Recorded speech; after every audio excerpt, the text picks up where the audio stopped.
Greetings, friends. I'm Oleh Ivchenko, head of the Wise Group company. I'm pleased to present a new news update from the world of intellectual property. Today, we'll discuss the following. The Ukrainian National Office of Intellectual Property and Innovation, with partners, is improving the scaling of national manufacturers' technologies in international defense projects. The United States Supreme Court has released its position on works created by artificial intelligence and the first systematic patent act adopted during the Venetian Republic. Let's go.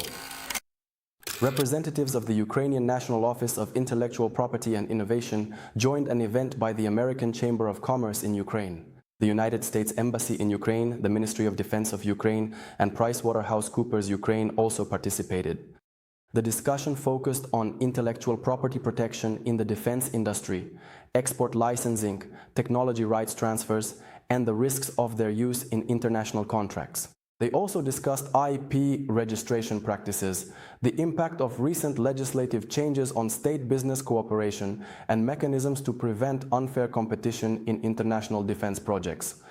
A key focus was placed on maintaining control over Ukrainian developments as they enter the global market. The United States Supreme Court refused to hear an appeal in a case regarding whether a generative program can be recognized as the author of a work. This concerns the digital image A Recent Entrance to Paradise, which Missouri computer scientist Stephen Thaler submitted for registration, naming his AI system as the author. In 2019, the United States Copyright Office rejected this application, stating that copyright can only belong to a human, while the work was entirely AI generated without human involvement.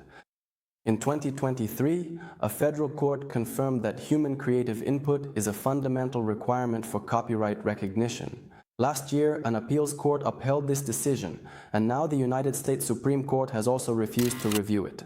Over 550 years ago, in March, the Senate of the Venetian Republic passed a document that historians call the first codified act in the field of patent law. Later named the Venetian Patent Statute, it stipulated that anyone who created a new and useful invention not previously existing in the state must notify the authorities. In return, they would receive an exclusive right of use for a term of up to 10 years. Any unauthorized copying was prohibited, and violators faced a fine of 100 ducats and the destruction of the product. For the first time at a legislative level, the idea was established. The state grants an inventor a temporary monopoly in exchange for disclosing the technical solution. Such a mechanism for protecting authors was meant to stimulate innovation and economic development. That's all for today's episode.